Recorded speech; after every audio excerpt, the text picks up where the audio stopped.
Alright, just when we thought we were done with verbs, we have anan with verbs now.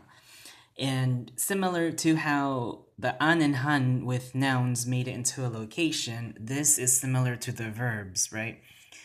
Anan with verbs make it so that the place or the location or the person of the verb is that transaction now, okay? And it's the place where the verb happens, or for whom something is done, or an object, like a thing or a noun, right? So we're looking at nouns to be done or dealt with, okay?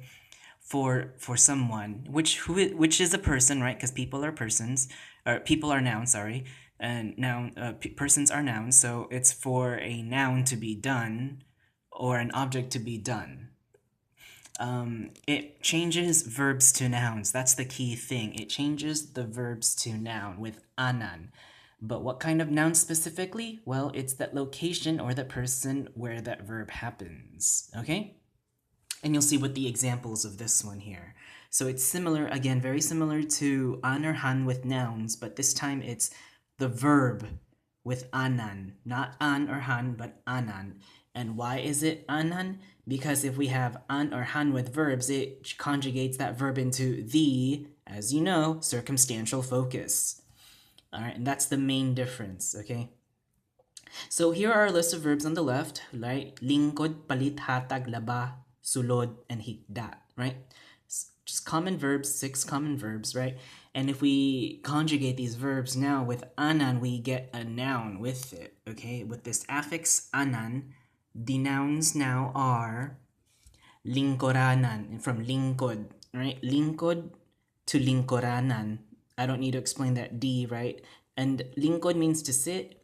Lingkoranan means seat, like a seat or a chair, right? A seat. Why? Because lingkoranan now is where the place where the action is being done. Do you see it now? It's the place where the action, or the object where the action is being done. Lingkoranan. What's going on in lingkoranan? Oh, the sitting is being done in the lingkoranan, which we all know it's a seat or it's a chair. Palit, to buy.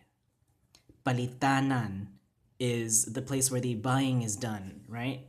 Buying. What's going on in the buying? Oh, the buyer. Now it's a person, right? Because it's palitanan, a buyer. Or I guess it can be a person, I guess, but it's just a place or a person where the verb is being done. Palitanan, okay. In exchange, this exchanger or buyer, or the place where this thing is being done. Hatag, to give. Hataganan, okay, hataganan. They're hataganan, meaning people who are givers, right? So hataganang salimos, people who give alms to the poor, right? Or people who give to the poor, whatever, right? Hataganan is a givers, right? Laba, right? Laba, sorry, laba. Labahanan. And we put hanan there because, again, of the stress or not stress, right? Anan or hanan. And it ends with an A, laba, right? Laba, labahanan. And it's a no glottal stop, so we get hanan, labahanan. Well, this is too many syllables, so morphological process happens with deletion, right? Deletion of this a from after ba, we get la a ba a, right?